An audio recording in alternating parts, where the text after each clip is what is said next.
Hapon kap no kap live ka sa Miso 7.5 M. Kap unsa ba ka importante kaning inyong nadawat karon nga groundbreaking and capsulaying no sa bag-ong multi-purpose building kap? Ay, grabe ka na po kayo mga pasalamat nani no sa atong kalandong kongresista Bambi Mano. Dako kayo sa katabang to kaya nga mong barangay hall mo kuyot kayo karon dayon yung mga bisita, mga session meeting diligid mo sigo so karon ako kayo siya nga tabang kay nanami additional nga barangay hall dayon. Dagan pagit mga rooms nga pwede namo sa maplastaran. Dako kayo siya katabang sa barangay labi na sa katawan sa Lanisi. Ikapila na ba ning proyekto nga na groundbreak sa Barangay Lanisi kap karon nga tuig o sukad sa imong paglingkod? Sukad sa akong paglingkod, dagan naman nga mga proyekto pero sa panahon ni Congressman Bambi nga nahimo siyang kongresista, mo kini pagsugod no. Proyekto nga groundbreak karon nga adlaw o matud pa niya kaganina sa iyang mensahe nga sinugdanan pa lang kini sa daghang pang proyekto nga abot sa Barangay sa Lanisi o may pinagid sa lungsod sa Claveria. So itong nabati ganina kap no nga dunay integrated school nga plano. So unsa man na siya kap? Kana unsa na siya kabililon puro nga importante para sa tanang taga Barangay Lanisi? Klaro tato manggid nga ang Lanisi tungod sa kaluwag nga barangay daghan ako ng mga graduates diri sa elementary. Then tuwa na sila eskwela sa mga lagyong nga lugar sa silingan ng mga barangay sa poblasyon sa Claveria.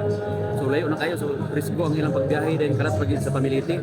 Karon naa naman ang integrated school gid nga ma-implementar karon nga tuig dako kani siya katabang kay gawas nga masipti ng mga kabataan na dinhi mamonitor na sa mga ginikanan o labaw sa tanan ang Lanisi maka integrated school.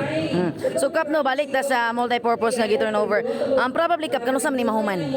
Matul pa kayo na sa engineer naalis sa mga 90 days so by May last week sa May or first week sa June mahuman na ni siya.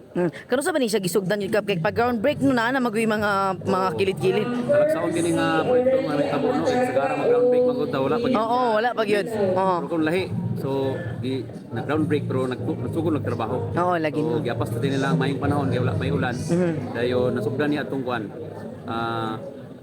Katapusan nga semana sa Marso Okay. 2024. Okay. So, Kapitan, no, basin na doon na kay mensahe o pasalamat sa mga nagpaluyo sa maong proyekto nga mahatag ang katumanan o mahatag nga to sa katawhan. Una gid nga ako kayong pasalamatan no ang among halangdong mayor Meralon Salvalion Pulgar. Sayang pag-endorsar ni ini nga to sa opisina sa atong halangdong kongresista nga mahatagan og endorsement kay aron nga mapalig-on gid ang pirsa niini. So karon na kuan na gid siya, natukod na gid siya og andam na makahatag og serbisyo sa katawhan sa Barangay sa Lanisi sa umabot nga mga adlaw kini mahuman na. Daghang kayong salamat, Kap. So daghang salamat po og maayong hapon sa atong tanan.